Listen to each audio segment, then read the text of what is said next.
আসসালামু আলাইকুম রহমতুল্লাহ বরকাত। কাছে দূরে যে যেখান থেকে দেখতে পাচ্ছেন সকলকে আন্তরিকভাবে মোবারকবাদ জানাচ্ছি।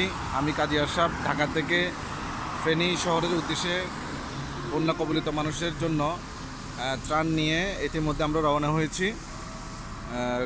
এই হচ্ছে ত্রাণের গাড়ি। আমরা ত্রাণ নিয়ে ফেনীর উদ্দেশ্যে রওনা হয়েছি। কুমিল্লার একটা হোটেলের মধ্যে আমরা একটু খাওয়া দাওয়া করে আবার ইনশাল্লাহ এখনই রওনা হব। আপনারা শুনলে অত্যন্ত আনন্দিত হবেন। ঢাকা চট্টগ্রাম মহাসড়ক, অর্থাৎ ঢাকা থেকে আমরা রওনা হয়েছি রাত 4টার দিকে।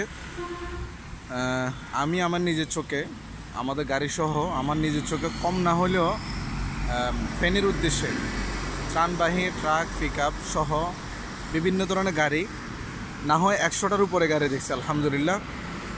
সারা বাংলাদেশের মানুষ যেভাবে ফেনী, কুমিল্লা, নোয়াখালী, চট্টগ্রাম সহ বিভিন্ন জায়গায় বন্যা কবলিত মানুষদের জন্য নিবেদিত প্রাণ যে অবস্থানটা দেখিয়েছেন, আল্লাহ সকলের খেদমতকে কবুল করুন।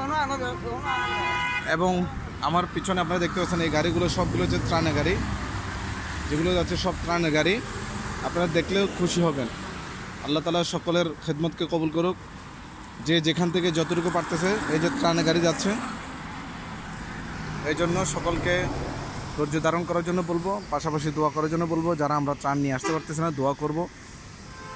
বিশেষ করে বাংলাদেশের অন্যতম একটি প্রতিষ্ঠান আসুন্না ফাউন্ডেশনের পক্ষ থেকে কোটি কোটি টাকা নিয়ে তারা আলহামদুলিল্লাহ এটার মধ্যে খেদমত শুরু করেছেন। এবং বিভিন্ন প্রতিষ্ঠানগুলো সহ আমরা ছোটোখাটো কিছু অ্যামাউন্ট নিয়ে 2 থেকে 2.5 লক্ষ টাকার একটা অ্যামাউন্ট নিয়ে কিছু ক্রয় করে ফেনীর উদ্দেশ্যে রওনা হয়েছে আলহামদুলিল্লাহ। এটা হলো আমাদের ত্রাণের গাড়ি। সকলে দোয়া করবেন। ইনশাআল্লাহ সকাল 9:30 10টার মধ্যে ইনশাআল্লাহ আমরা ফেনীর মধ্যে থাকবো। আসসালামু আলাইকুম রহমতুল্লাহ বরকাতুহু।